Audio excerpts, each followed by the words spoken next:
AP poll is here. Y'all know what that means, man. College football is right around the corner. As y'all know, these polls always do well with college football world, man. So I'm excited to talk about it. Let's get into it. No, Boise State at number 25 is not bad, but y'all know how I feel, man. I would put Georgia Tech at number 25. I think they're going to be a team to beat this year. I think they would be ranked in the poll. Last year, they got ranked after beating Florida State, top 10 team in the country. I think, obviously, Georgia Tech's going to surprise them. But nonetheless, Boise State, they bring back Maddox Madsen. They bring back their dynamic tight end, Matt Lauder, and obviously their really good edge rusher in Jaden Virgin Morgan. So they'll be a pretty decent team this year. I don't know if they'll be as good as they were last year, but they should be pretty decent. Now, as I did in an earlier video, I talked about Tennessee finally getting some love and some respect as they deserve it. You know what I'm saying? It's going to be a really good defense. I've talked about them. I won't go into much detail. But 24, I would rank them number 20. I think they're going to be a good team this year. Surprise some folks. All right, next up, you got the old money. Texas Tech, man. They bring back, obviously, their quarterback who's obviously a stud in himself. They've invested a lot of money into this roster, into this franchise, a program, I guess you could say, $25 million roster this year. Will it pan out? So top 25 ranking, I respect it. They're going to have a lot of expectations. They're not messing around with recruits. They ain't messing around at all. They're throwing a lot of money into this program. Will they be able to do it? We'll see. All right, now Iowa State obviously got a pretty good quarterback too in Rocco Beck. They're going to be returning some of their playmakers. Should be another team that should do pretty decent in the Big 12. That's wide open, right? There's so much disparity and so much parity, in the Big 12. They should be able to make some noise. All right, next up, you got Ole Miss. We talked about them a little bit earlier. But Austin Simmons, really good front seven again. Bring back some pieces. We'll see. Every year we get high about Ole Miss and we get disappointed. Can they finally get over the hump? We'll find out. All right, Indiana, as we've talked about, obviously, on the channel, can you take the next step, right? Like, made the college football playoff last year, had a really good year in the Big Ten. Was it a fluke? New quarterback in Fernando Mendoza that's coming back, really good recruiting class, or decent recruiting class, I should say. Can you take the next step with your head coach? That's the biggest question with Indiana. But number 20, not a bad ranking. All right, now we talked about Texas A&M. Obviously, it all, I think, hinges on Marcel Reed. How good will he be? And then can he stay healthy, right? Can Le'Veon Bell stay healthy? Because when he's healthy, one of the best backs in SEC. And then how do you replace all those weapons you had last year on the defense? Nick Scorton, Shamar Stewart. How do you replace their production? Oklahoma, you know how I feel right now. I currently heard that Jaden Ott's dealing with a little bit of an injury. Obviously, they got John Mateer, who a lot of people are high on. Remains to be seen. Defensively, they should be pretty good. Obviously, under head coach Brett Venables. Offensively, can you get a little bit more? Now, you got Kansas State, Avery Johnson, man. I really like this kid. I think he could be special. Last year was supposed to be the year they were supposed to take off. But with a lot of parity in Big 12, anybody could be anybody on any given Saturday. Can they take advantage of a kind of easier schedule this year is the biggest question. Can Johnson take that next step forward? Now, SMU, I don't get the hype. I don't. Their schedule's tough for this year. Kevin Jennings, decent quarterback, but up and down. I wouldn't rank SMU that high. That's what I said. I would throw in the Georgia Tech in there. I would throw in a couple other teams over SMU. I don't think SMU is going to be as good as people think. Now, moving up, you know how I feel about Florida. I will move Florida number 10. I will replace them with my Miami Hurricanes. Again, that's a lot of hype. Really good offensive line. Obviously, with Francis leading the way, all ACC selection, excuse me. Carson Beck's in there. Wide receiving quarterback. Brought some pieces in. Young. Is secondary, will it be any better? I don't know. I will replace them with Florida at number 10. But Florida is going to be a good team this year. I've said it in numerous videos. We'll leave it at that. Now, Michigan at 14, as I said in other videos, I think that's a good spot for them. Some of them, they were ranked like 7 or 8. That's too high. 14 is a really good spot. Bryce Underwood, obviously, right now is impressing coaches. He's looked like he's going to be the starter this upcoming season. You know what I'm saying? For, obviously, the Wolverines, how good will he be? You have, obviously, the peaks and valleys, the ups and downs. Remains to be seen. But that defense is something special. You know what I'm saying? So, defensively, I think they're going to be able to get out the quarterback, and they're going to be, obviously, a tough team to beat. Now, South Carolina's a team I will move to 11. I like Arizona State. I like their quarterback. Quarterback Sam Leavitt is really good. They bring back Jordan Tyson, who's another stud. But I like South Carolina. I like the growth and progression of their quarterback.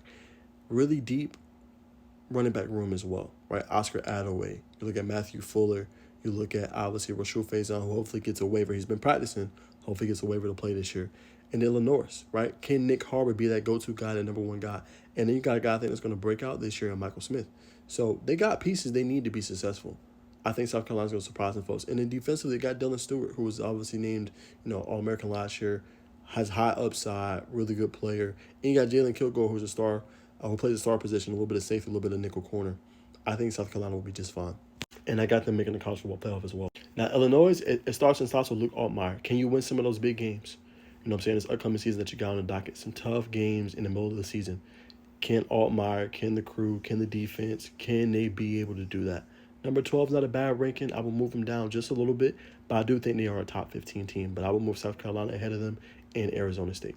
And obviously, you know about Arizona State, as we just talked about, with Leaving and Tyson. Defensively, can he get more stops? That's the biggest thing. And how do you replace the production of Cam Scatterbo, who's now in the NFL with the Giants? Remains to be seen. Now, we talked about my Hurricanes already, so I won't, regurgitate that point. But like I said, I will move them down a little bit. I think 10 is a little too high. LSU at number 9, that's a decent spot for them. I might move them up a little bit. Probably change them with Oregon. Maybe move Bama up to number 7. Put Oregon 8, LSU 9. I mean, not LSU 9, sorry. I will put LSU number 7, Alabama 8, and then Oregon, obviously, number 9. That's how I would change it around. Oregon, they're talented as well, but new quarterback, Dante Moore, is he that guy? Can he get it done? Can he not turn over the football, right? Running back wise, you got a stud running back, that's coming back to the fray if you're Oregon. DeCorian Moore, right? You got pieces all over the field that you get the ball to. Defensively, can your secondary be better?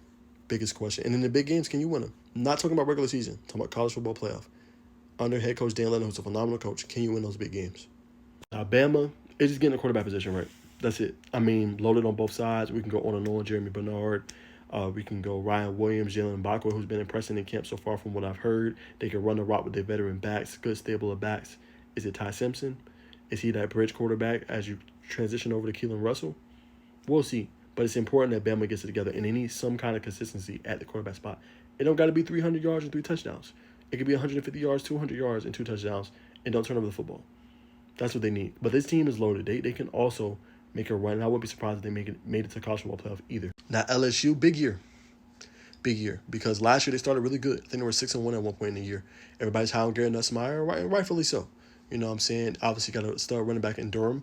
Got some good weaponry and receivers. Improved defensively, getting Patrick Payton. Got one of the best linebacking, duos, in the country. Can you win those games? Those games when you have to beat Florida. Those games when you have to beat some of these big teams. Can you not let it spiral? If you lose a game, can the next week you can get together and get back on track? That's the biggest question with them. And their fan base wants to win. So LSU, big year, they got to make the college football playoff as well. Will they? We'll find out. All right, Notre Dame, still going through a QB battle. Obviously trying to figure things out there, but you got Jeremiah Love, the best back in college football. So that makes things a little bit easier. And, defensively, under head coach Marcus Freeman, they're going to be a tough team to beat, a tough team to score on.